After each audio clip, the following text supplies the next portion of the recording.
Hey guys, this is Danks87. Today we're going to be talking about weather, in particularly storms, so thunderstorms. Now let's take a look.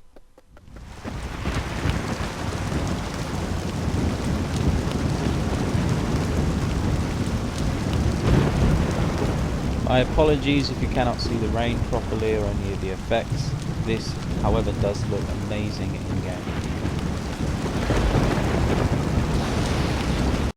Okay, so what you're going to need is a randomizer, timers, global lighting tweaker, OR gate, game camera, not gate, and sound effects. So we're going to start off with the lightning, and we're going to need sticker panel, and we're going to use quite a large block to start with to get the lightning effect on it. And what we do is we go into our stickers and we locate our lightning. I actually only have number 2 and number 3, but there is a number 1 as well, which I do not have.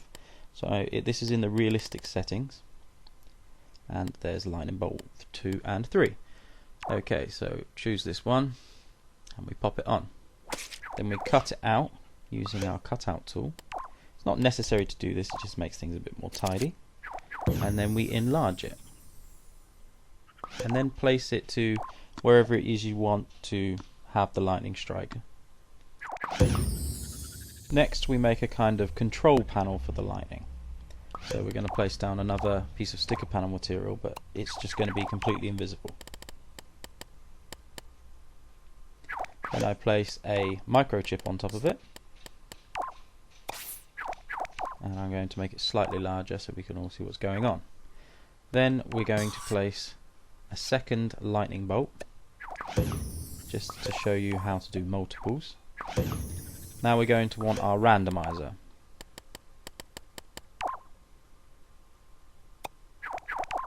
We want our randomizer settings to be the on time of 0.1 on both minimum and maximum, and then minimum off time, so that's how long it doesn't strike again for, and the maximum, so between 5 and 10 seconds it will do a second strike.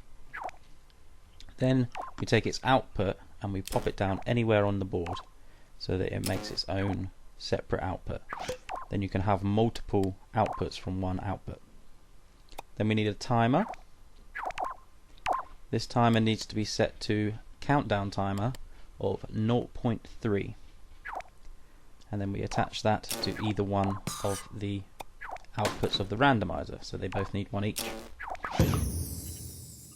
Then we connect each timer to its own lightning strike. We need to edit the sticker panel on the lightning strike. We need it to be a dimmer, and we need it to have 0 opacity when it is off, and 100% brightness. I'm going to use it as blue, so I'm going to change both the colors to blue. And I'm going to do the same with the other. Then we need a microchip inside the control panel with an OR gate in it. The OR gate needs as many ports as you do have lightning strikes. Then with each of the outputs of the randomizer into the OR gate. Next up we need a NOT gate. We want the output of the OR gate to go into the NOT gate.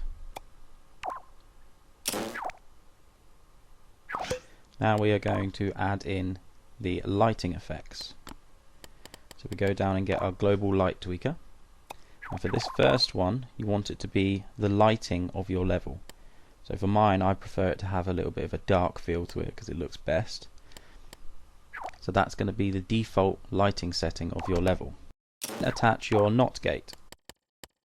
You also want that to be transition time of 0.1. Now we are going to have a second global light tweaker. This one, however, is going to be a 0.0 transition time. Then we're going to have it all the way to the fog color of blue, so the lightest blue. Then we're going to change its color correction to black and white, and we're going to increase the fog to around 70%. and then connect your OR gate into that global tweaker.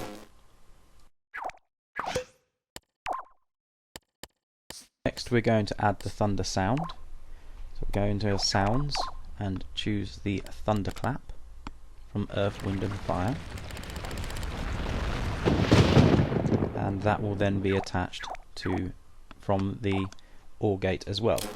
I also like to make an ambient sound for the thunder and attach it to the NOT gate. Okay, next up we want our game camera, and we are going to set that to how far we want our camera. So this will override the normal game's camera and have your predefined camera. So about here is good.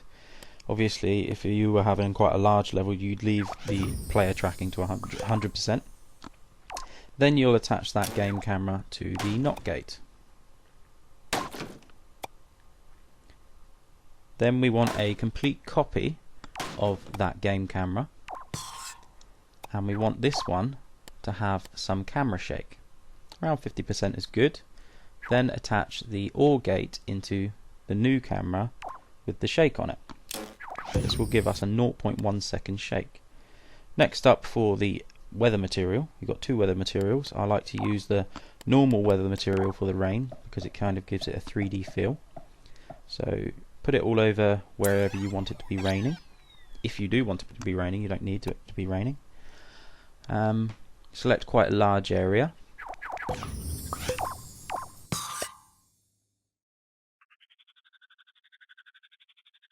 The 100% rain is a bit much, so I usually turn it down slightly, and I also increase its animation speed to have it more of a heavy rain.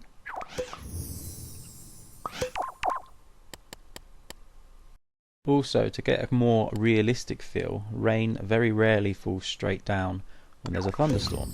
So what we do is we go into our tools bag and we get the UV tool. Then we can angle the rain. So we turn it slightly to the side so that the rain comes down at an angle. Next up, I'm going to show you how to kind of get a feel of the rain hitting the floor. For this, we're going to need our second weather material. I use the sticker one, and put it in a line the same size as your original rain. So around here, this is the same size as the rain. Then we change it to be impact, and we put it down near to the bottom. If you put it straight on the bottom, it kind of cuts itself off a little bit, so don't put it quite to the bottom. And then we have it as the impact, kind of like a little shock. And usually around 50% is good, and you get these little shocks all over the floor. If you turn the opacity down, it kind of gives it a bit more of a rain feel. So now when we have our rain on and the floor, it kind of looks like the rain's hitting the floor.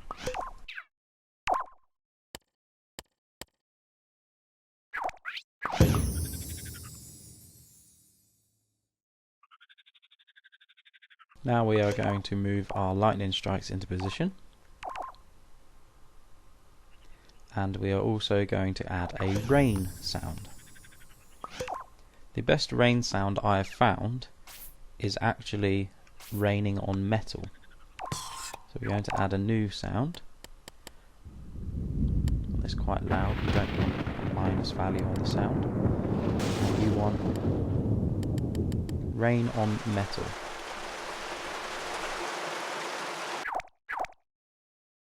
Then hook that up to your NOT gate.